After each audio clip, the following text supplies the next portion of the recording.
Lacrosse je tímová hra, ktorá sa hrá buď na trávnatej ploche, alebo teda tzv. Box lacrosse, ktorý sa hrá medzi mantinelmi. Lacrosse je tímová hra. Tvrdý šport.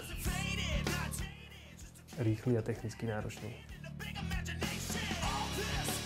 Lacrosse je hra, ktorú hrali severoamerickí indiáni ako spôsob riešenia svojich sporov medzi kmeňmi. Vlastne bol to šport alebo aktivita, ktorá riešila konflikty vo vojnách a brali to aj ako nejaké svoje náboženstvo, svoj spôsob života. Že lacrosse je tímová hra, ktorá sa hrá na prevažne trávnatej ploche, volá sa to field lacrosse. Keď sa to hrá medzi mantinelmi, je to box lacrosse. Tvojím účelom je dať superovi čo najviac gólov a snažíš sa ich čo najmenej dostať. Vyhráva ten, čo dáva najviac gólov. Základnou výstrojou každého hráča v lacrosse sú rukavice, ktoré chránia pred kontaktom s protihráčovou lacroskou. Je prilba, ktorá chráni hráča pred kontaktom s loptou a chráni hlavu. Druhá časť je lacroska, poznáme dlhú a krátku lacrosku. Dlhú lacrosku majú obrancovia, ktorých môže byť najviac 4 v jednom čase na ihrisku.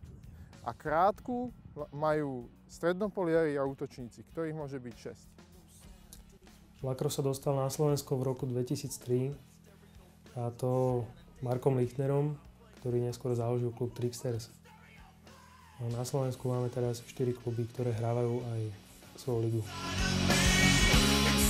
Úspechy našho klubu vyhrali sme Tricksters Cup, Silesia Cup, Austrian Open, vyhrali sme Slovenskú lacrossovú ligu. Väčšina našich chalanov sú reprezentanti Slovenska v lacrosse. Zúčastnili sme sa na majstrovstvách Európy vo Fínsku. Plánujeme sa zúčastniť na majstrovstvách Európy v Holandsku. Boli sme na majstrovstvách sveta v Česku a na majstrovstvách sveta v Anglicku. Lacrosse by si mal hrať preto, lebo je to rýchla hra, je to tvrdá hra, je to tímová hra a keď si ho zamiluješ, tak už to potom nebudeš vedieť prestať hrať.